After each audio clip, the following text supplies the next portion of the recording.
Involve করা হয়েছে, 6 মাসের সময় দেওয়া হয়েছে। I was involve with them actively how to conduct the investigation very quickly and submit the report. কিন্তু পরবর্তীতে দেখা যাচ্ছে যে 2-4টা ক্লু নিয়ে ওনারা নিজেরা খুব সন্দেহের মধ্যে পড়ে গেছেন, যার সঙ্গে ডিএনএ টেস্ট জড়িত। একবার করেছেন, আমেরিকায় পাঠিয়েছেন, ডিএনএ টেস্ট হয়েছে, তার রিপোর্ট আসছে, এটাকে ফার্দার এক্সামিনেশন। একটু অসুবিধা তাদের হচ্ছে, যেহেতু 12-13 বছর চলে গেছে, এভিডেন্সটা মিলাইতে পারছে না সঠিক। যে জানালাটা কাটা ছিল, জানালাতে বের হয়ে গেছে, যে 2জন মানুষকে আইডেন্টিফাই করা গেছে, তাদের ডিএনএ টেস্টটা মিসম্যাচ হয়েছে। সুতরাং এর বাইরে আর কিছু বলতে পারছি না, very sensitive information.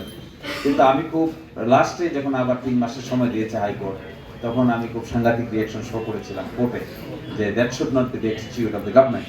Government should come up with the solutions. আমি এটাও বলেছিলাম, টাস্ক ফোর্স গঠিত হয়েছে 5 জনকে নিয়ে, এই 5 জনকে আদালতের সামনে হাজির করাবো, তারা একটা এক্সপ্লেনেশন দিয়ে যাক সশরীরে কতদূর তারা অগ্রসর করলো, তবে আমরা স্যাটিসফাইড হব।